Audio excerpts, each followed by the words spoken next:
Okay, discontinuing a client from services in billing.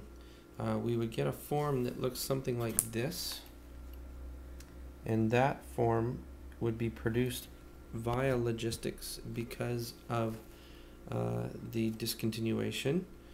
The maximizer would automatically print that form, and what we would do in QuickBooks. Now, we get into the customer field entry. So here's what we're going to do. We're going to go, just going to get out of there. Up at the top here, there's a customer center. Go to customer center. Go into the name field. We're going to type in the last name on this one, which is Westland. That didn't work. Westland. Catherine Westland. She's an HOP client. So we are looking at an invoice for March already. Discontinued date was April 27th. So we have not produced an invoice for that month. We would go up to the top, go to Memorize Transactions, and then we would go to Westland, which in Memorize Transactions we always have a Z or a Z in front of the name. So we go ZW, and then we look for Westland in there, which is Catherine.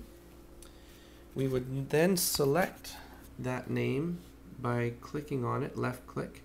If you right click, you will get a menu, and you will actually, before we do that, we double click to produce the April invoice. Now this is the April invoice, so we, on an HOP invoice, we have to have the date as the last date of the month, which we're doing here.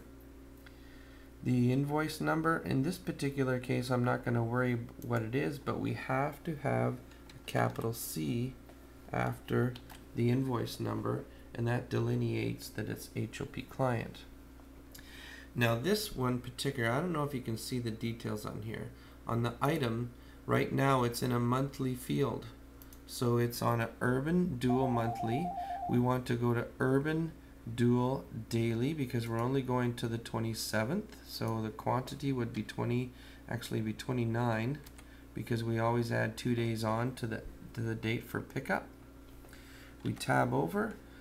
In the end date, the date would go in as 29-APR-09, and that would tell people doing billing that that's the last date of service. Now what we have is an invoice on 29 days with the right number, with the right description, the right item number, the daily charge, and now the last date of the month. Now we can say save close. Now this one's actually pretty easy because now what we've done is we have created the last invoice of the month. If it was already created, we would go modify that invoice, and then we would do the following in Memorize Transactions because we don't want to do another invoice for next month. Okay, so we're still in here, Westland. We would right click on their name.